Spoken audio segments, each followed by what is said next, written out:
Il-Prim Ministru Robert Abela qal li l-budget ta' nofs leġislatura kien kapaċi jagħti l-ikbar tax cut fl-istorja u jħalli 140 miljun euro fil-bwiet tan-nies. Qal li Gvern Laburista fl-2013 telaq mill-pjaga tal-qat u wasal sa full employment. Qal li fis-saħħa u edukazzjoni il-Gvern investa aktar minn 2 biljun euro. Qal li r-risposta tal-aħħar Gvern Nazzjonalista kienet 5 bozzot. Ta' Gvern Laburista miżuri anke fl-iktar żminijiet ta' sfida biex il-kwalità tal-ħajja ma taqax lura. Il-budget għal Dr. Abela jfisser li 18,000 persuna mhux se jħallsu taxxa u ħadd mhux se jħallas taxxa fuq l-ewwel 1,000 euro li jaqla fix-xahar. Għal il-budget ifisser ukoll it-tieni żieda fiċ-Children's Allowance, ikomplu s-sussidji fuq l-enerġija biex Malta tibqa' bl-orħos kontijiet tad-dawl fiż-żona euro u l-10 żieda fil-pensjonijiet li fi ftit tal-ġimgħa oħra jirċievu mal-416 euro żieda oħra fis-sena. Qal li waqt li pajjiżi oħra tefgħu piżijiet kbar fuq il-konsumatur, il-Gvern qed ikompli jkun it-tarka tal-poplu Malti wawċi minflok jitfa' l-piżijiet fuqu.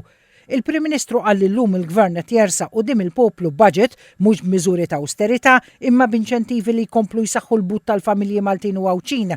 Qal li mhux talli ma żiedx it-taxxi imma tal-akbar tnaqqis fit-taxxa ta' dħul li minnu qed igawdi kulħadd anke l-iktar il-middle class. Qal li ċ-ċertifikat ta' eċċellenza għal dak li kisbet Malta taħu bosta aġenziji internazzjonali. Qal li dan jixħed fuq il-Gvern sens ta' responsabilità akbar, kontrarju għall-oppożizzjoni li ppreżentat biss il-baħ ta' dokument ta' qabel il-budget li lanqas kellha l-kuraġġ tippubblika. Fuq in-naħa l-oħra qal Dr. Abela hemm oppożizzjoni li ħarġet bi proposti dilettanteski bħal dik tar-rata preferenzjali ta' taxxa għall ġenituri sakemm it-tfal idumu jistudjaw. Qal li lil dawn il-Gvern mhux rata preferenzjali wedhom iżda qal li l-Gvern ilu mis-sena li għaddiet jagħtihom allowance supplementari ta' 500 euro fis-sena l massimu ta' 1,500 euro.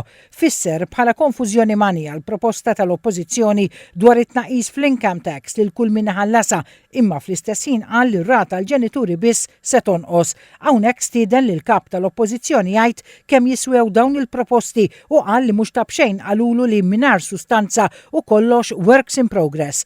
Qal li l-istess kap tal-oppożizzjoni ilu snin ma jippreżenta l-kontijiet tal-Partit Nazzjonalista lill-Kummissjoni Elettorali bi ksur flagranti tal-liġi u dan minn partit li qal irid jagħti l-lezzjonijiet fuq il-governanza tajba.